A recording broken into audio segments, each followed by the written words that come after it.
Hey guys, today we're going to use our knowledge of complex numbers to try to break an imaginary number down into its real and complex components. The general rule for this is z, the imaginary number z is equal to a plus bi. Like if you saw my last video, like in the 1 plus I, you would be able to see that A is 1 and B is 1.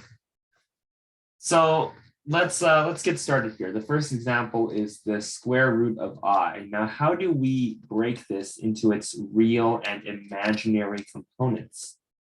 So we need to say it equals A plus BI.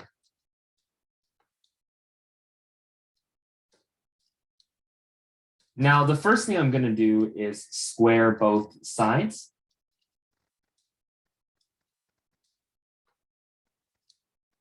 So I is equal to a squared plus 2abi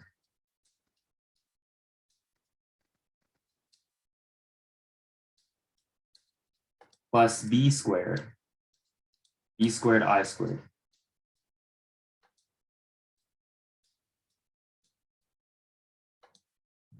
And I is equal to a squared. I squared is -1, so it's a squared minus b squared plus 2abi.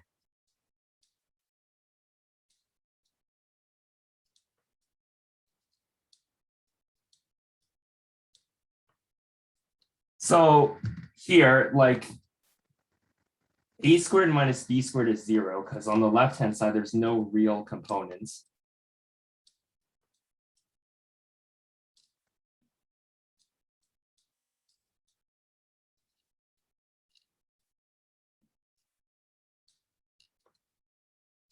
And a squared is equal to b squared.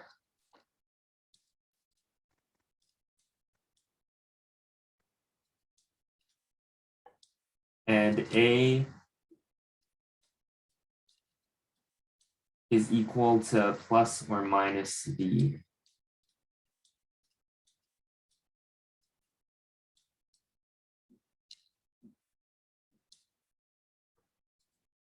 Now, 2ab, as established from this equation, 2ab equals 1. And a can either be b or a can be negative b. So let's try a as negative b first. So negative 2b squared equals 1. And right away, you see this is not solvable. There's no real solutions for b. So no, we can't use this. Let's use a equals b.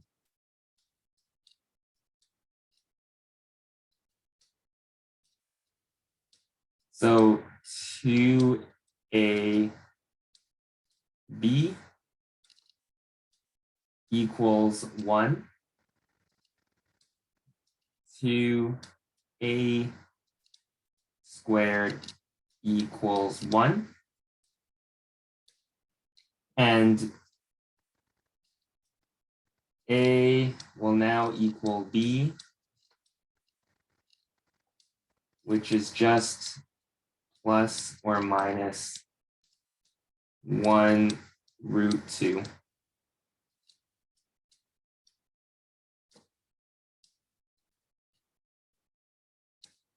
This can simply mean that the square root of I equals to 1 over root 2 plus 1 over root 2I.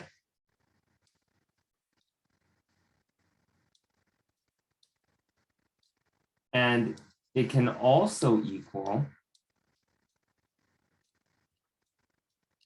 -1 over root 2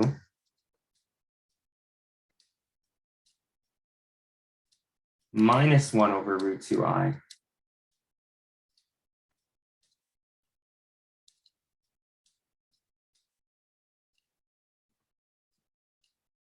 So great, we now have solved the first question.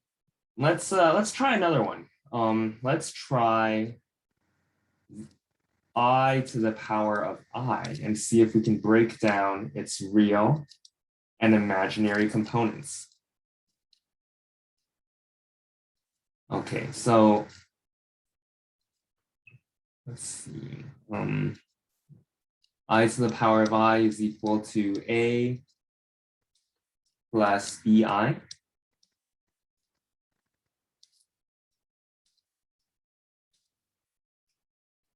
And I'm going to use the natural logarithm of both sides, take the natural logarithm of both sides, and you'll see why in a minute. So I'm just going to do that for now.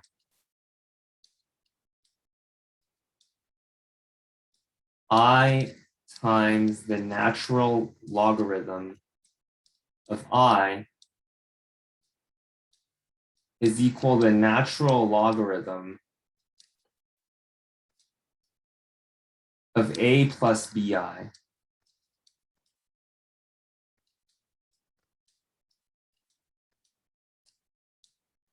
Now, this might look a little difficult to solve, but we could use a bit of algebraic manipulation.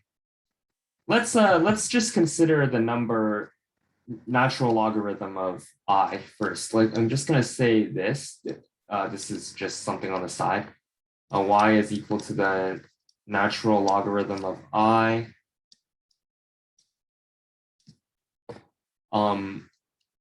This is equivalent to saying that e to the power of y is equal to I.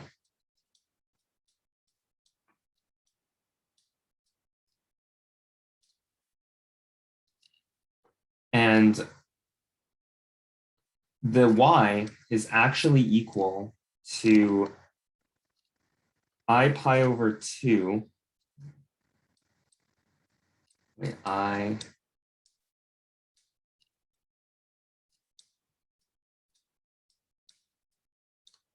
pi over 2 plus 2 pi n,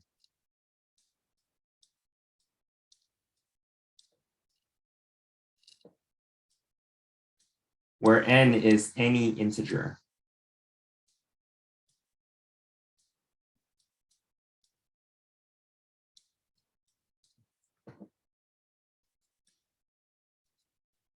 And like this, I mean, it's kind of self-explanatory. So let's imagine that let's for example have done e to the power of I pi over 2.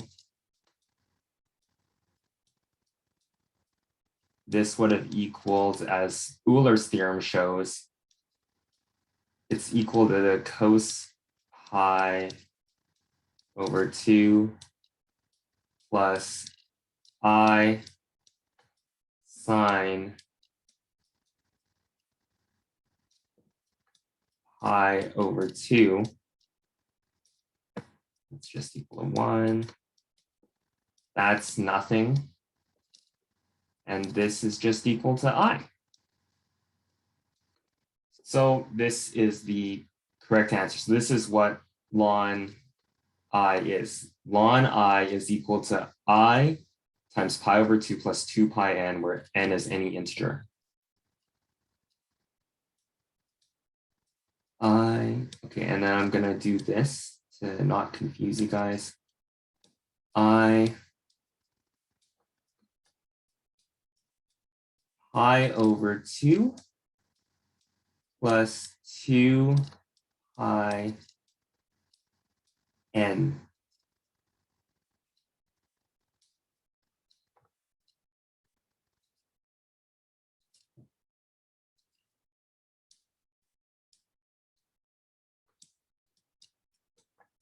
Was the natural logarithm of a plus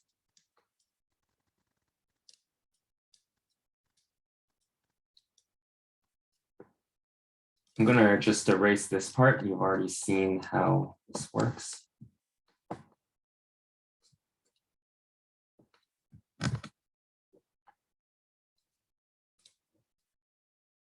So this is I squared. Okay, so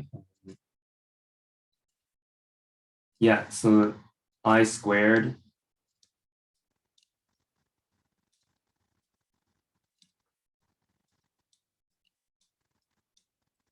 pi over 2 plus 2 pi n, which is equal to negative pi over 2 plus 2 pi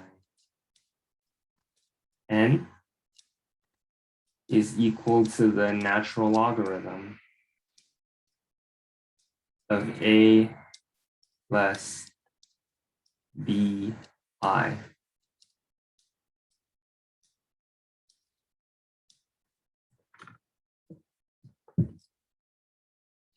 Now we could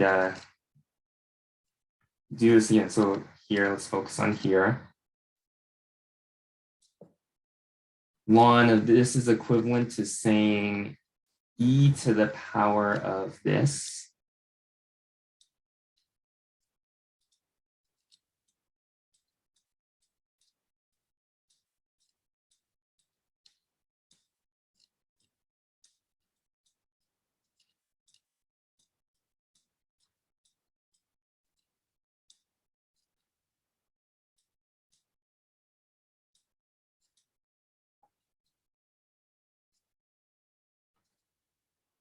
Sorry, I should have made the exponent more clear.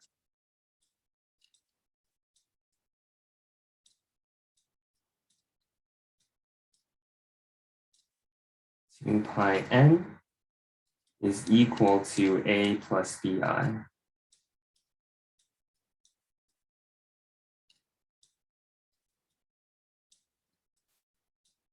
Now b is obviously 0, so a is e to the negative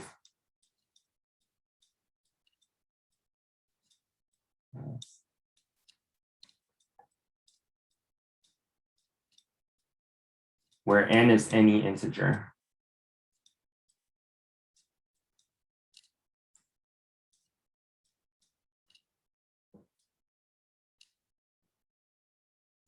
And now we are done.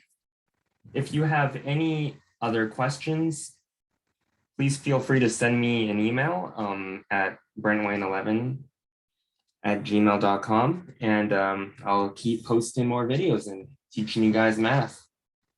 But for now, I gotta jump. I'll see you guys on the other side of the bridge. Catch you next time.